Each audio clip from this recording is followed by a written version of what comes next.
Bismillah ar-Rahman ar-Rahim.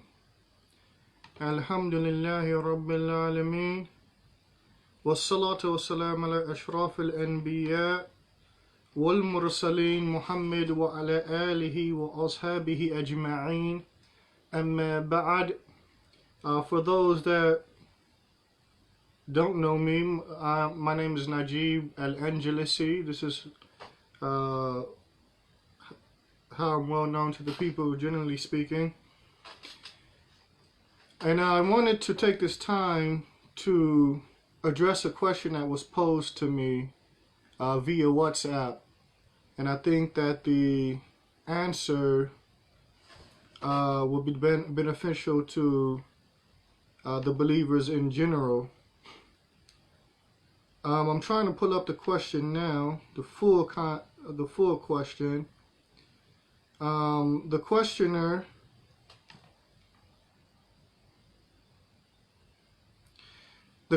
after giving us salams basically states that they have a very serious question concerning the coronavirus.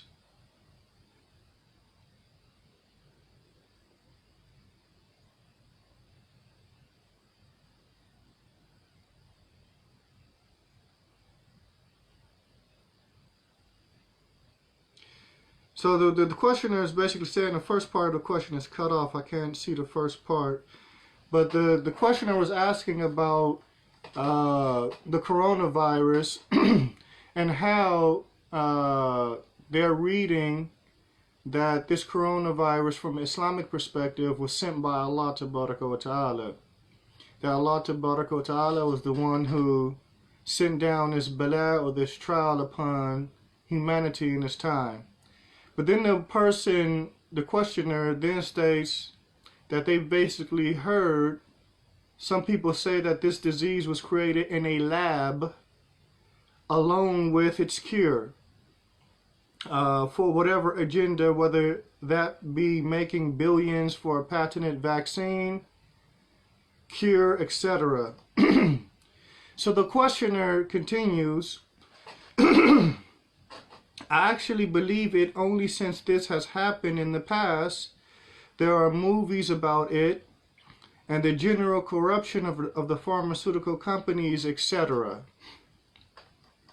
Now I've read from Islamic sources the likes of the disease was sent by Allah. So I need you to help me understand, if some corrupt people created this disease in a lab along with its cure in order to reap substantial monetary gains, do we still say that this disease was sent by Allah Tabaraka wa Ta'ala? Now I hope this question is clear what the questioner is asking. Again, so I need you to help me understand, if some corrupt people created this disease in a lab along with its cure in order to reap substantial monetary gains, do we still say that this disease was sent down by Allah Tabaraka wa Ta'ala? I'm conflicted and I don't want my thoughts to be shirk or something. I believe the questioner meant to say, or something else, kufr, whatever the case may be.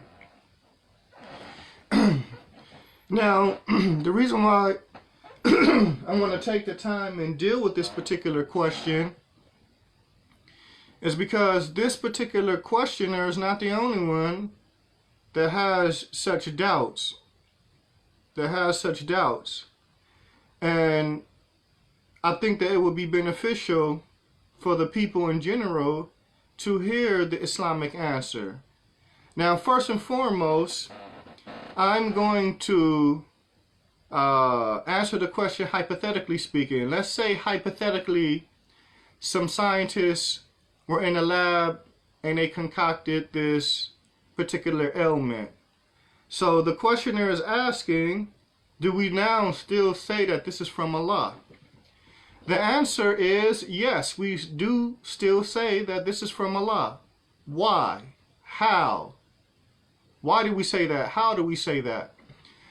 We say that because Allah Tabaraka wa Ta'ala is the one that wanted for this ailment to befall the people, and He willed it to happen. He willed it to happen. if it was concocted in a lab, that was nothing more than the means that Allah Tabaraka wa Ta'ala used to bring His will to fruition. It was nothing more than the means that Allah Tabaraka wa Ta'ala used to bring that to fruition.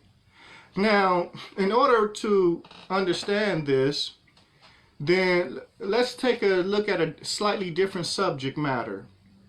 The subject matter of bearing children. Then we know that children are from Allah Tabaraka wa Ta'ala, without a doubt. However, if a person wants to have a child, then he has to take the means in order for a child to be born.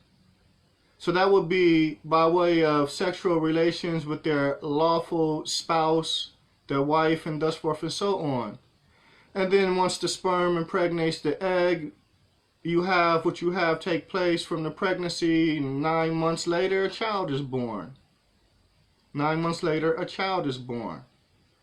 But if a person were to take this means, and Allah Tabaraka wa Ta'ala does not want for that couple to have a child, and does not will for that couple to have a child, then it doesn't matter how much they attempt to bear a child, that goal of theirs will never come to fruition. That goal will never come to fruition. So we have to understand these things in the context of the Kitab and the Sunnah. Allah Tabaraka wa Ta'ala, He states, وَمَا تَشَاءُونَ إِلَّا أَن يَشَاءَ اللَّهُ إِنَّ اللَّهَ كَانَ عَلِيمًا حَكِيمًا.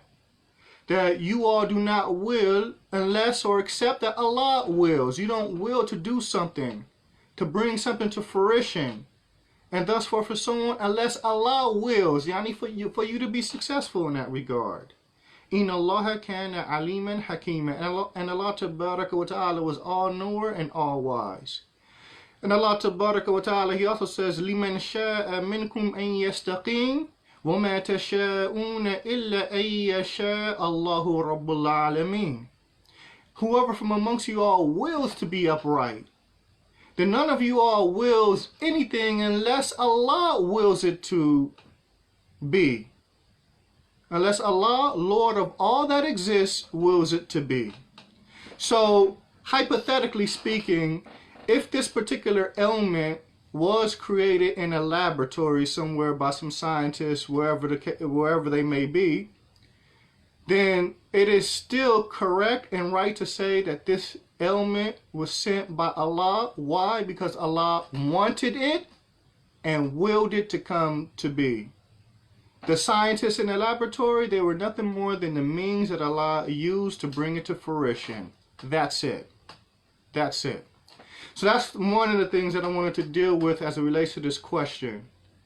The second part of the second thing I wanted to deal with as it relates to this question is, look, we are Muslims that base our belief and understanding not just of that which is unseen from amongst the past and the future, but of that which is around us that we don't see. We are people that base our understanding of these things on sure knowledge and certainty.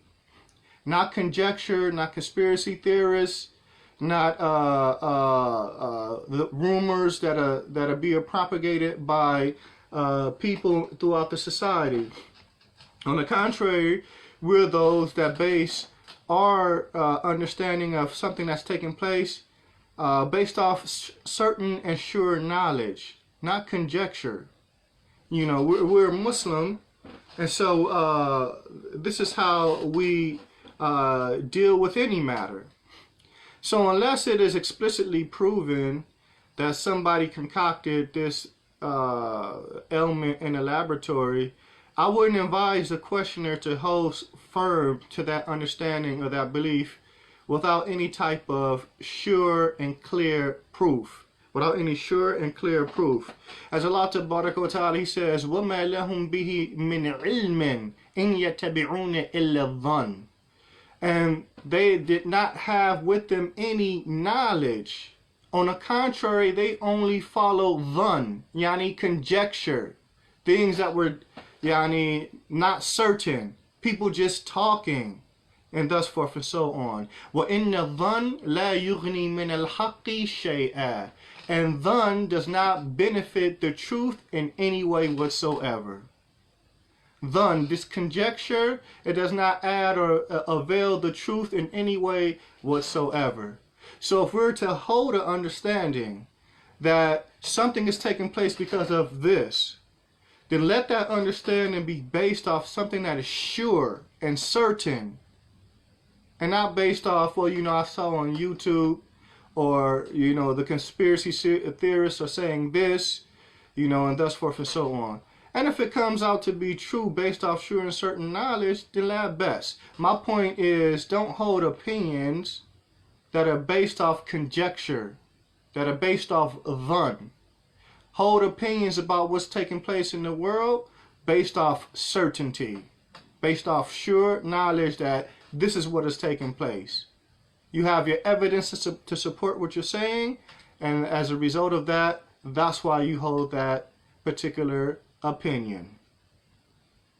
So anyway, this was a question that was posed to me, like I said in the beginning, on WhatsApp, and I thought I would answer it here, and maybe I'll try to get into this a little bit more when questions are posed to me via WhatsApp or Facebook or whatever the case may be. Maybe I'll just do a video response instead of responding to the individual specifically, so that everybody can benefit from not only the question but the answer as well.